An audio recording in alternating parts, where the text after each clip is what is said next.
अच्छा, आप लोगों में से कितने लोग ऐसे हैं जो कि ग्रेजुएशन अभी चल रहा है जिनका, या फिर ग्रेजुएशन में अभी अभी आए हैं? मतलब how many of you are young, you don't know much about ethics?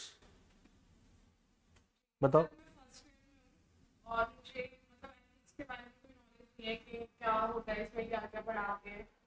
क्या है आपका ग्रेजुएशन किस चीज में है? मैं कौन से political science.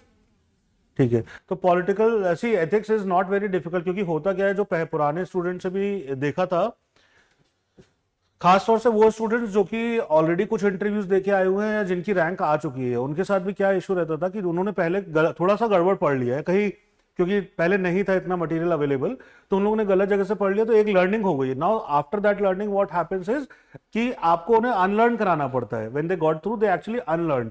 So that takes a huge task, कि मतलब आप समझो आपने एक कोई चीज बना लिया है, घर बना लिया है, अब आप जो भी एक और घर बना, मतलब ये पूरा घर ही है, ऐसा समझो आप। ठीक है, एक घर बना लिया है, अब आप जब भी इस लैंड के ऊपर नया घर बनाओगे तो इसको तोड़ना पड़ेगा ना। एथिक्स की गलत लर्निंग के साथ भी वही सीन है। तो जितना ज्यादा आपने लर्निंग के लेवल पे आगे पहुंच गए हो, उतना आपके लिए डिफिकल्ट हो जाएगा समझना। अभी जिस स्टेज पर आप हो, which is just you just clear the 12th and you have started doing political science graduation, right? So that becomes a very nice place from where you can start. क्यों? क्योंकि अभी आपको ये नहीं मिला है, अभी आपको खाली लैंड मिली हुई है। So it is something, a concept called as tabula rasa. Tabula rasa means clean slate. Clean slate का मतलब ये कि अभी आपको उसके बारे में बहुत पता नहीं है, तो हम लोग अपनी अंडरस्टैंडिंग एकदम फाउंडेशन से रख के चालू करेंगे। So will start understanding and learning things right from the foundation, right from the basic. With that your the Edifice, the structure of your whole subject, discipline, ethics, integrity and aptitude comes out to be very strong. Although I would like to mention one point which I keep telling repeatedly to the students, that with time what would happen is you are going to read a lot of thinkers in political science, right? And all those thinkers, or a lot of places, you would find that there is an overlap. You will find that there is an overlap between political science and ethics. Similarly, I told for public administration, psychology and philosophy as well, right? So you have to be very careful about that, क्योंकि इसके अंदर जो focus है, that would be more on ethics, morality and other things. उसके अंदर political theory कैसे बनी, उन सारी चीजों पर ध्यान देगा, you would know it better, right? लेकिन वो जब आपका इसके अंदर ओवरलैप करे और इंटरमिक्स होने लगेगा, तो आपके एथिक्स के मार्क्स गिर जाएंगे। पॉलिटिकल साइंस के नहीं गिरेंगे, because you are giving it more time, but the logic and reason would start faltering in your ethics subject. So just be careful about that. Otherwise, it is a very good state. It is a tabula rasa state. So we can start building on the foundation of ethics. So not a problem over there. अगर बिल्कुल नहीं पढ़ा है तो भी कोई दिक्कत नहीं, जितना कम पढ़ा है उतना अच्छा, सरदर्दी कम रहेगी. ऑप्शनल पॉलिटिकल जो हम आंसर राइटिंग करते हैं उसकी लैंग्वेज अलग होनी चाहिए और एथिक्स की लैंग्वेज अलग होनी चाहिए, या फिर ऑप्शनल का जो पॉलिटिकल साइंस के आंसर है वो हम इसमें कोड कर सकते हैं?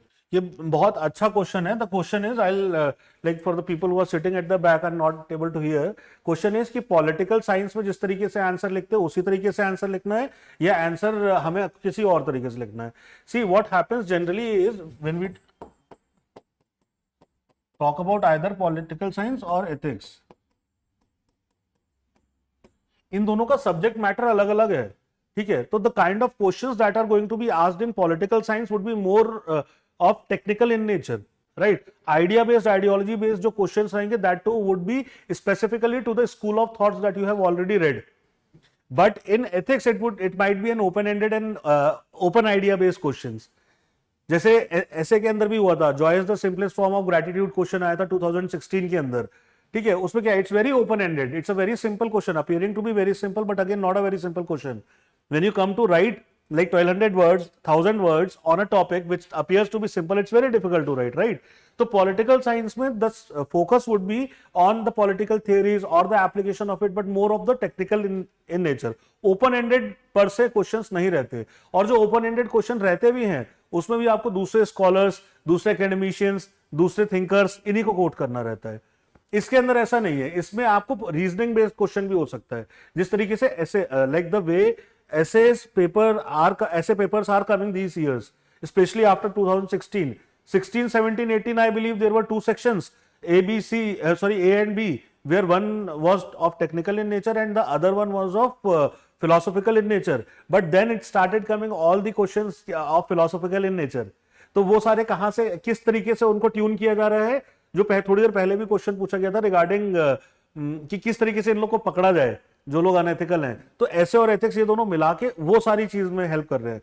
So subject matter of ethics would be morality, right? Or you can say right and wrong. ठीक है, ये हो सकता है.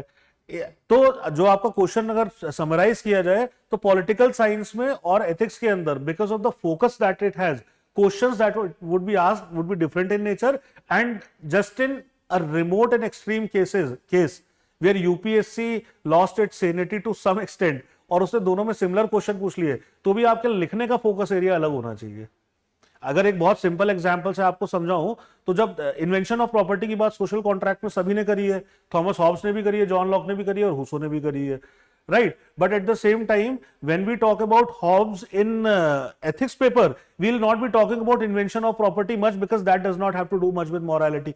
We would be talking about his metaphysical concept of ethics. Meta ethics के अंदर जो बात होती है उसके अंदर what is the residence of morality, उसकी बात होगी. तो residence of morality would be either in nature और इन कॉन्ट्रैक्ट और समवेयर एल्स, बट बात मोरालिटी की हो रही है. पॉलिटिकल साइंस में वो ये बताएगा कैसे हमारा पॉलिटिकल स्ट्रक्चर उसके बाद का बना. तो समझ में आया डिफरेंस क्या रहेगा. इस कारण से आंसर दोनों में अलग अलग रहेंगे.